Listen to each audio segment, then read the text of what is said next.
वो यूं करके फौज को टच करते हैं और टच करके फिर उसको ना इलेक्शन कमीशन की तरफ ले जाते हैं या उसको नून लीग की तरफ ले जाते हैं। आप अलीम खान साहब के चैनल के अंदर जो है वो काम क्यों कर रहे हैं? इसमें भी फनी पॉइंट ये है कि ये सारी बातें ये बिलावल भुट्टो को कहते रहे तो अंदरों अपना स्पीकर जो है ना वो निकला है जिसकी काम पे एक्चुअली टांग रही थी। चंद लोगों ने जवाबी नारे लगाए, फरा गोगी जवाब दो, ओए चोर, ओए लिफाफे, ओए गद्दार, ओए काफिर। बस हमें इमरान खान ने कहा है चोर तो चोर, कहानी खत्म। बस मेरी एहसन इकबाल साहब से भी फोन के ऊपर बात हुई है, मैंने उनसे भी इस वाकये के बारे में पूछा है।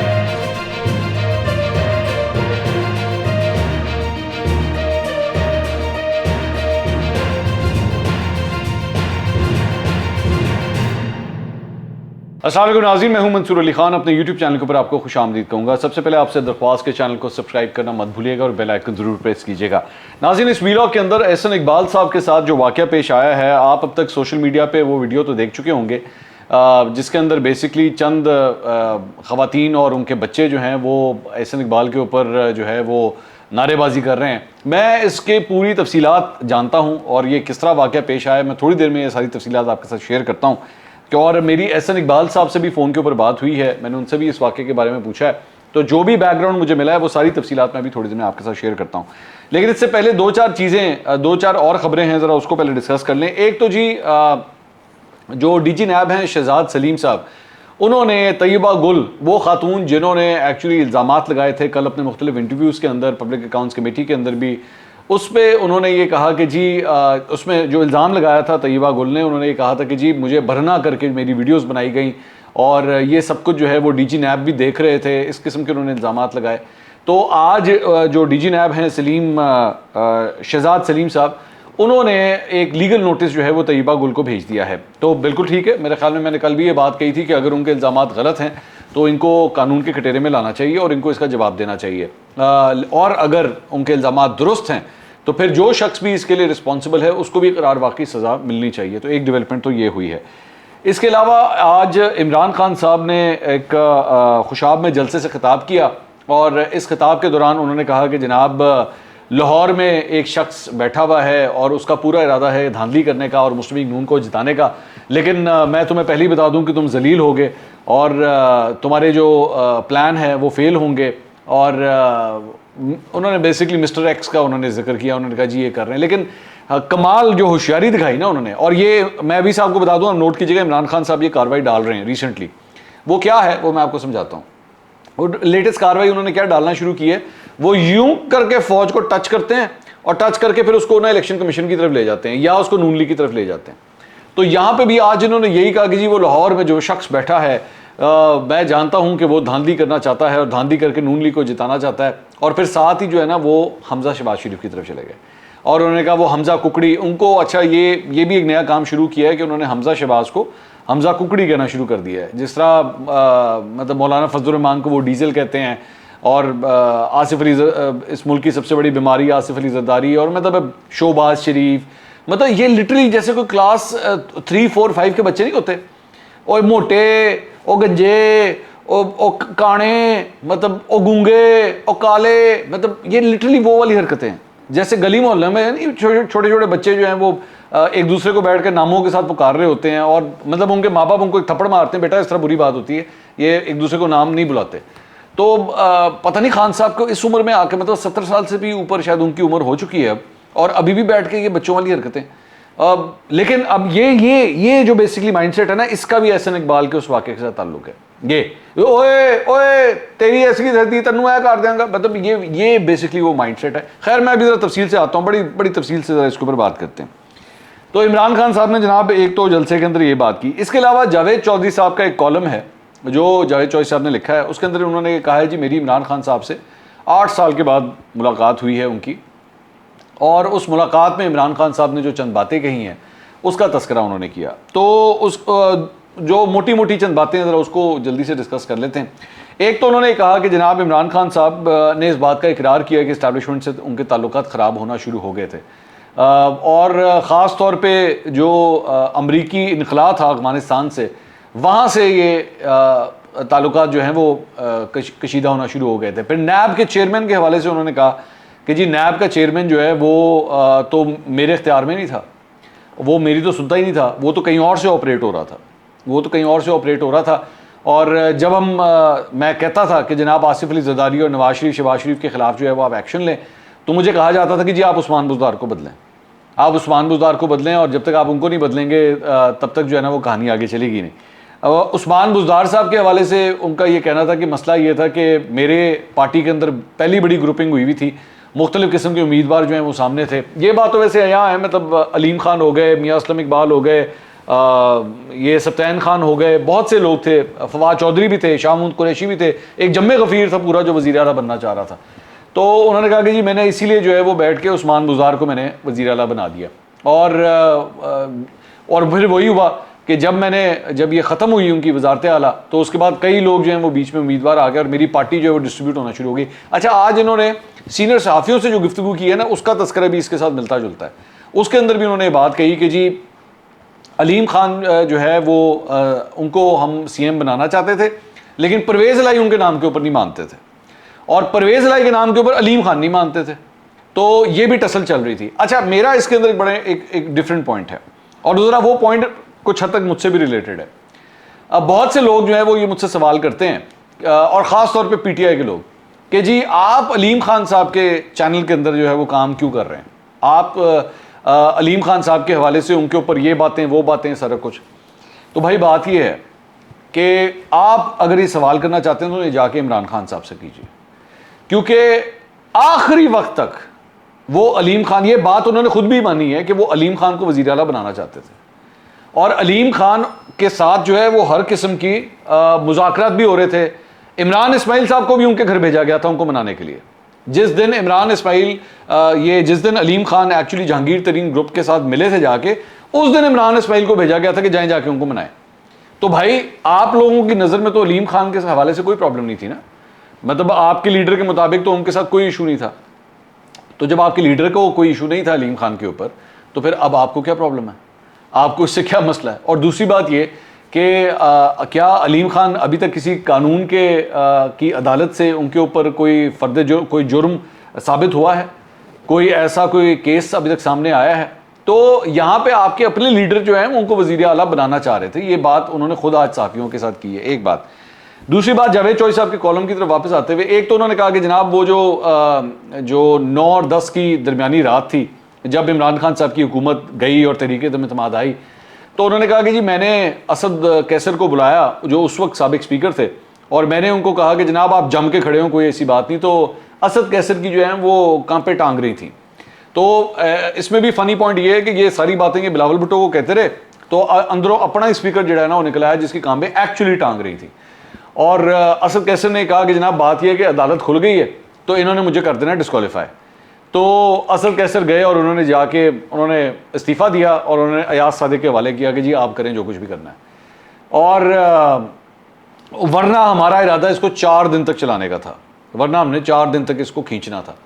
सो बेसिकली चलें ये बात भी क्लियर होगी कि ये जो बेसिकली गंद पड़ रहा था उस दिन, वो जो सुबह तकरीबन 10-11 बजे से कहानी शुरू हुई थी और रात के 12 बजे तक वो चलती रही, उसके पीछे पूरी प्लानिंग जो थी वो एक्चुअली इमरान खान साहब की थी कि इसको हमने घसीटना है। तो इवन सुप्रीम कोर्ट का इस सिलसिले में ऑर्डर आया हुआ था, लेकिन इसके बावजूद इमरान खान साहब का इरादा था कि इसको घसीट के आगे लेके जाएं। दूसरा, ये अपने कॉलम के आखिर में जाके जावेद चौधरी साहब ये लिखते हैं कि जी मैंने उनसे पूछा कि जो कुछ भी हुआ है इसका जिम्मेदार आप किसको समझते हैं? तो उन्होंने कहा कि आखिर में सिर्फ एक शख्स को। अब वो शख्स कौन है, ये आपके जहन की जो भी इख्तलाफ है, जो भी आप सोच सकते हैं, आप उसके मुताबिक खुद ही डिसाइड कीजिए कि वो किसकी बात कर रहे होंगे, किसकी बात कर रहे होंगे। जो बाइडन की बात तो नहीं कर रहे होंगे ना, सारी बात है, अमरीकी साजिश की बात नहीं कर रहे होंगे। खैर, अब आइए ज़रा एहसन इकबाल साहब के हवाले से। एहसन इकबाल साहब की वीडियो जो है वो सोशल मीडिया के ऊपर इस वक्त काफ़ी वायरल हुई है, और बेसिकली हुआ क्या है, मेरे ख्याल में आप पहले वीडियो देखिए फिर हम आगे बात करते हैं।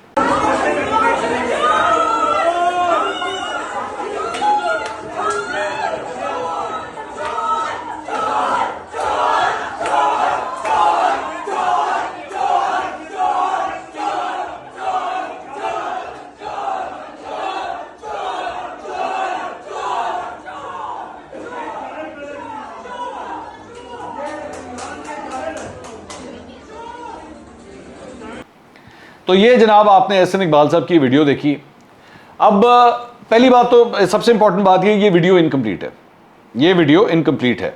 मैं अब आपको शुरू से बताता हूँ कि हुआ क्या है। मेरी एहसन इकबाल साहब से बात हुई, मैंने उनसे उनका पॉइंट ऑफ व्यू पूछा कि जी हुआ क्या है। उन्होंने कहा जी मैं यहाँ पे मैकडॉनल्ड्स में आया, भेरा के ऊपर मैकडॉनल्ड्स है, मैं वहाँ पे आया और मैकडॉनल्ड्स के अंदर बेसिकली जो कॉफ़ी काउंटर है वो अलग बना हुआ है, खाने के लिए जो काउंटर है वो अलग बना हुआ है। ये कॉफ़ी लेने के लिए वहाँ पे खड़े हुए, तो वहाँ पे एक फैमिली वहाँ पे आती है और ये फैमिली आप स्क्रीन के ऊपर देख भी रहे हैं। अच्छा, अब इसमें एक खातून नज़र आ रही हैं और उनके साथ चंद लड़के लड़कियाँ बच्चे बेसिकली नज़र आ रहे हैं। तो इन्होंने आते साथ ही उनके साथ पहले तो बदतमीजी शुरू की और उसके बाद इन्होंने चोर चोर चोर चोर चोर चोर के नारे लगाना शुरू कर दिए।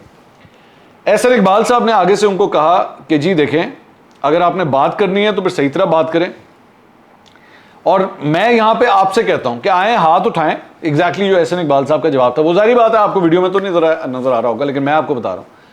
उन्होंने कहा कि जी आए हाथ उठाते हैं और अगर जो चोर है जिसने वाकई चोरी की है उस पर खुदा की लानत हो, और अगर कोई झूठा इल्ज़ाम लगा रहा है किसी के ऊपर और वो झूठा हो, उसके इल्ज़ामात झूठे हो, तो उस पर खुदा की लानत हो। करें, आए मेरे साथ आमीन करें। तो ये उन्होंने नहीं किया और ये किए बगैर चोर चोर चोर चोर चोर करके वो निकल गए। बल्कि एक्चुअली इसके अंदर वीडियो में जो नजर आ रहा है, जो बंदा है वो इसी फैमिली के साथ आया हुआ था, वो बंदे ने थोड़ी जी होश आ गई, उन्होंने कहा जी इन्होंने लेके चलो।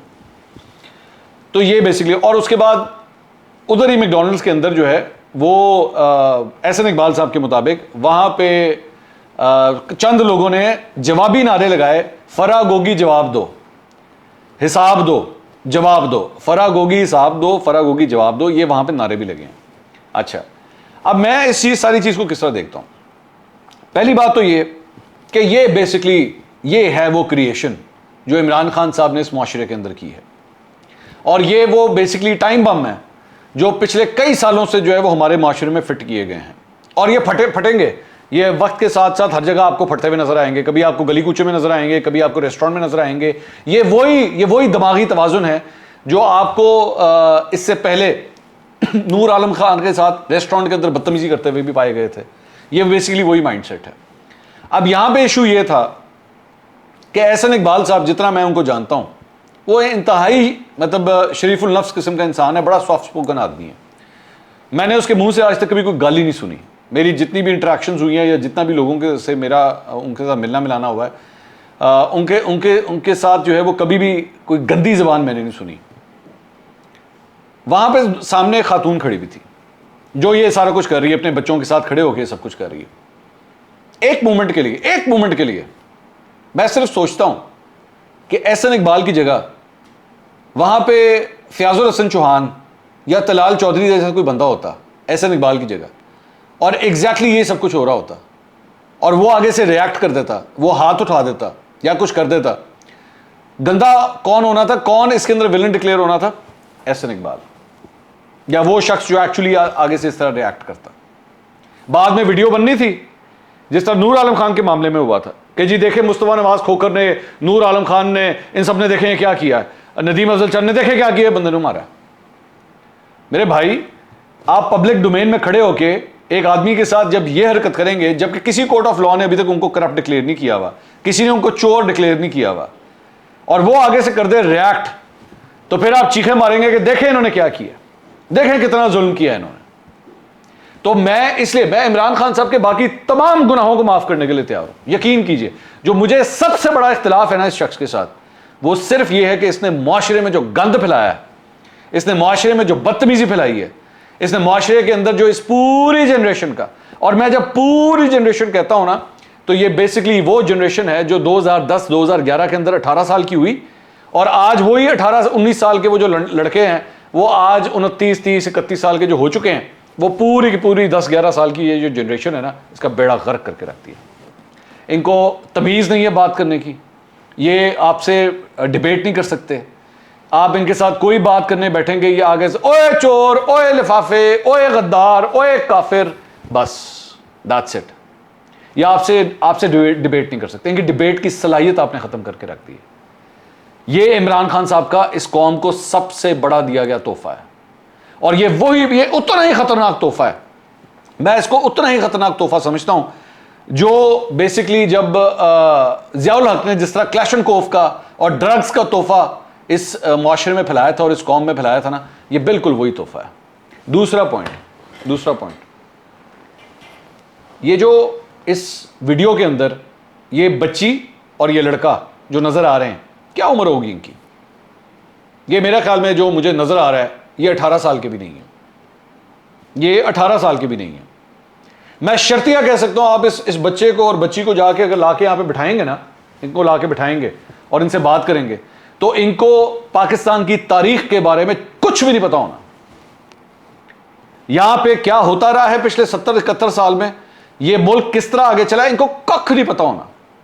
लेकिन चूंकि मां को या मां बाप को देखा है ये रवैया देखते हुए, और मां बाप को देखा होगा जाके जलसे में खड़े होकर सुनते हुए, और इमरान खान को सुना होगा, ये तुम जहां जाओगे तुम्हें 2 नारे मिलेंगे, चोर गद्दार, चोर गद्दार। ये है वो ब्रेन फीडिंग जो इन बच्चों के दिमागों में डाल दी गई है। और अब आप कुछ भी कर लें, आप इनका जो मर्जी कर लें, ये दुरुस्त नहीं हो सकता, ये नहीं हो सकता। ठीक है, ये है वो टाइम बम जिनकी मैं बात करता हूं, जो एहसन इकबाल साहब ने जिसका आज सामना किया। और वो जो छोटा बच्चा और लड़की इसके अंदर नजर आ रहे हैं ना, ये है अगली जनरेशन 10, 15, 20 साल की। ये इसी तरह घूमेगी, ये इसी तरह घूमेगी। आप इसको लाख बिठाएं, आप इसको बिठाएं, बेटा एक कानून होता है, एक तरीकाकार होता है, अदालत होती है, उसमें केस चलता है, फिर फैसला आता है, फिर उसके मेरिट्स डिमेरिट्स को देखा जाता है, फिर वो अपील में जाता है ना। हमें कुछ नहीं पता, हमें इमरान खान ने कहा है चोर तो चोर, कहानी खत्म, बस। हमारे लिए वही अदालत है, वही सब कुछ है, हमने और किसी चीज में नहीं जाना। तो बहुत बहुत मुबारक हो इमरान खान साहब, आपका बोया हुआ बीज आज ये कौम काट रही है। अगले वीडियो में दोबारा मुलाकात होगी। अल्लाह हाफिज।